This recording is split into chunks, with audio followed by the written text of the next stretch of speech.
Here is your chapter number 6, that is compound interest.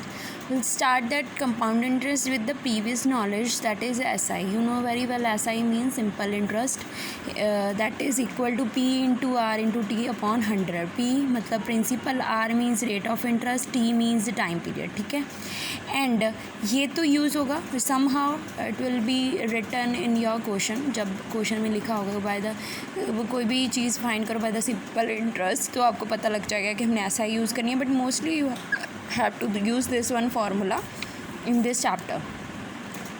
Here A is equal to P 1 plus R upon 100 की power T. A is the amount, P is the principal, R is the rate of interest and T is the time. ठीक है, and that main पहले कोई भी compound interest find करने के लिए, कभी भी कंपाउंड इंटरेस्ट फाइंड करने के लिए हमें अमाउंट निकालनी ही पड़ेगी.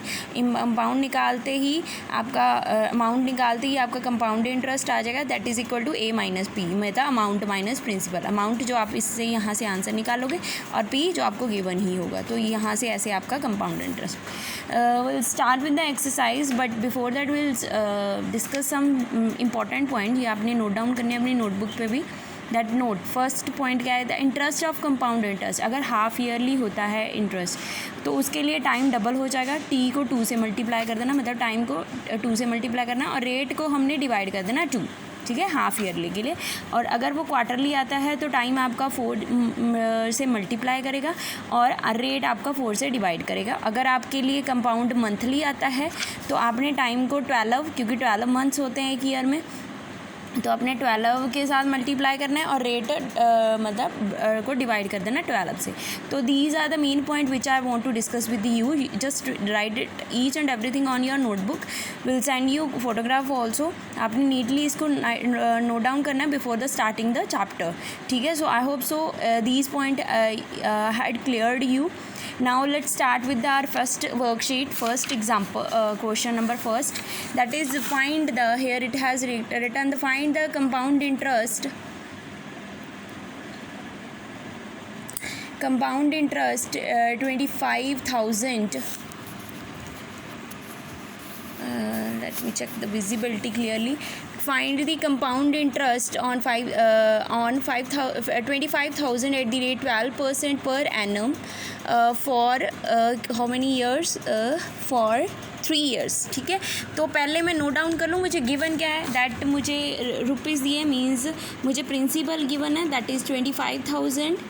फिर मुझे उन्होंने रेट दिया हुआ है, दैट इज़ इक्वल टू 12%. ठीक है, एंड फिर उन्होंने मेरे पास टाइम की बात की हुई है, that is 3 years. Yes, 3 years. तो हमें फाइंड क्या करना है, कंपाउंड इंटरेस्ट. तो सी आई ही फाइंड करनी है. तो इसके लिए आप क्या करोगे, the same process I had told you that firstly you have to find the amount. तो मैं पहले स्टार्ट करने जा रही हूँ. A that is equal to P plus 1 R upon 100 upon T. तो should I put the values. मैंने P की वैल्यू पुट कर दिया 25,000, देन 1 R मेरे पास है 12 अपॉन 100 एंड टाइम मेरे पास कितना आ गया 3. ठीक है जी, अब इसको सॉल्व आउट कर लो बच्चे. जो मेन कैलकुलेशन है वो क्या है, इन दोनों इनकी कटिंग या इनकी एलसीएम लेके जो आपने करना है. तो पहले मैं एलसीएम ले लेती हूँ. मैंने 100 को 1 से मल्टीप्लाई किया, ये बन गया 100 plus 12 upon 100 3. I hope so this step is clear. Then 25,000, तो इनको ऐड कर दिया, ये बन गया 112 अपॉन 100 इसकी पावर 3. अब इसको क्या करना है, अब इसको सॉल्व करना है हमने. ठीक है, तो सॉल्व करना है. मल्टीप्लिकेशन आपकी बिल्कुल सही होनी चाहिए, कटिंग आपकी बिल्कुल सही होनी चाहिए. अगर ये सब कुछ सही है तो इट मीन्स आपका आंसर भी फाइन होगा. तो मैंने 112 की पावर जो 3 थी मैंने उसको ओपन करके लिख दिया लाइक दिस. ठीक है, अब let start with the cutting. तो कटिंग करना शुरू करते हैं. पहले मैंने इसकी कटिंग कर दी, 0 इसके साथ कट गई, फिर 1 0 इसके साथ कट गई, फिर ये 5 पे कट गया, ये 2 पे कट गया. रिमेंबर दैट 5 के टेबल पे आता है. ठीक है, फिर इसके बाद इसको मैंने 2 को कट कर दिया इधर 5 और ये कट गया 6. ठीक है, अब फिर इसकी कटिंग कर लेते हैं. इसकी कटिंग करते हैं, यहाँ पे 5 आ गया एंड देन यहाँ पे अगेन 56 आ गया. फिर यहाँ पे मेरा कटिंग होके ये हो गया 25 और ये कटिंग होके मेरे पास आएगा 28 ठीक है। तो इनकी कटिंग करके बिल्कुल कर करके मैं आपको आंसर बता देती हूँ इसको क्या है। इसकी मल्टीप्लिकेशन करना है अच्छे से आपने, तो आपके आंसर आ जाएगा यहाँ पे ₹35,123.0। तो ये आपके पास क्या आ गया आपका बच्चे अमाउंट। तो आपने लिखना है amount at the end of third year is equal to ₹35,123.0। तो अब मैंने क्या फाइंड करना, अमाउंट आ गई, मैंने कंपाउंड इंटरेस्ट बनाया तो C I is equal to A minus P, ठीक है। तो अब मेरे पास ए कितना है जो मैंने निकाला है, ये सारा मैंने ऐसे लिख दिया, minus P that is given to you, ये दिया हुआ था 25,000। अब इनको माइनस कर दो, जब माइनस किया तो ये आंसर आ जाएगा ₹10,123.2। तो I hope so this is clear to you. तो आपका ये आंसर आ गया। तो simple like this you have to solve it. Will discuss with that second question with you people. Find the interest this one for 2 years and rate, same as it is. आपको principal given है, time given है, rate given है, amount find कीजिए and compound interest आपको निकल जाएगा। फिर उसके बाद आ गया find the amount and compound. इसमें कंफ्यूज नहीं होना, उन्होंने अलग अलग लिख दिया अमाउंट एंड कंपाउंड इंटरेस्ट। हमें पता ही है कंपाउंड इंटरेस्ट कैसे निकलेगा अगर अमाउंट निकालेंगे, ठीक है। तो ये तो वही चीज़ आ गई है, इन्होंने अलग अलग करके लिख दिया, तो there is no issue. On the sum of 8,000 at this one percent आपको दिया है 3 year कंपाउंडेड एनुअली। तो इसमें भी सेम आपको प्रिंसिपल गिवन है, रेट गिवन है एंड ईयर गिवन है। तो आपने अमाउंट निकाल लेनी है, देन कंपाउंड इंटरेस्ट, ठीक है जी। उसके बाद आ गया fourth question, that Harvinder deposit इतने in the post office for a period of 3 years। The office credit the interest yearly in his account 7% per annual compounded and find the balance of his account after 3 year। तो ये भी same ही है, आपने इसमें confuse नहीं होना है कि हाँ ये बहुत वो आ गया, इसमें कुछ नहीं है। तो आपको प्रिंसिपल गिवन है दैट इज़ 40,000, उसके बाद आपको 3 year टाइम गिवन है, उसके बाद आपको रेट गिवन है। तो आपने अमाउंट का सेम वही फार्मूला लगाना है, देन फाइंड द CI, ठीक है। Then Monica borrowed this one from the Shalini 3 years this one. आपको ये दिया है, इसको सॉल्व कर लेना, that is a mixture fraction. इसको सॉल्व कर लेने, ये बन जाएगा 6 × 4 24 प्लस 1 25/4 बन जाएगा ये आपका, ठीक है। Amount and compound interest find करनी है आपने, that same way which I had used, same way you have to solve.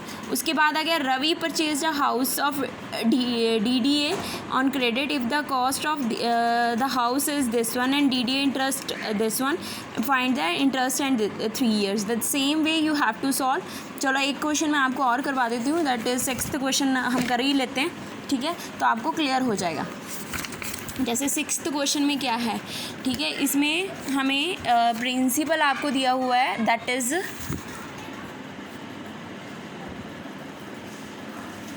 उसके बाद आपको रेट दिया हुआ है 6%, टाइम आपको दिया हुआ है 3 years, ठीक है जी।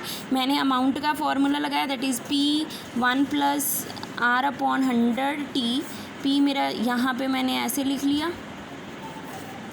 R मेरा 6 हो गया एंड 100 ये हो गया 3। फिर इसको सॉल्व कर लो आप, इसका LCM लिया, ये हो गया 100 + 6/100, तो ये हो गया 5750000 4 zeros आर देयर 106/100। अब इसको ओपन कर लो 3 times, 5700000 multiply 106/100 106/100 106/100। So let's do the cutting. 0 और 0 से कट गया, ये 2 0 इससे कट गई हैं, ठीक है। अब उसके बाद ये भी मेरा कट सकता है, that is on the table of 5। ये कितना हो जाएगा, 5 के टेबल पे अगर हम कट करते हैं तो 1 और 2 5 15 पे कट गया, ये कट गया 2 और 0 पे, ठीक है। देन इसकी कटिंग कर लेते हैं, डेट्स 5 and 3, यहाँ पे आ गया 10। तो इसको मल्टीप्लाई करो and then you will get the answer. तो आपका अमाउंट है, जो अमाउंट आ जाएगी आपकी इनको मल्टीप्लाई करके, दैट ₹50,562। ठीक है, अब हम निकालते हैं CI, that A minus P 50 amount जो है आपकी बेटा वो मल्टीप्लिकेशन करके आएगी 893262। तो 893262 माइनस 000, तो अब इसको सॉल्व कर लो, ये बन गया ₹143,262। तो ये आपका आंसर है। So I hope so clear. So this is very very easy chapter if you will do with the very careful way and note down the step whatever I had discussed today itself and finish up this exercise, and if you have any kind of problem then do me a message. Thank you, have a nice day.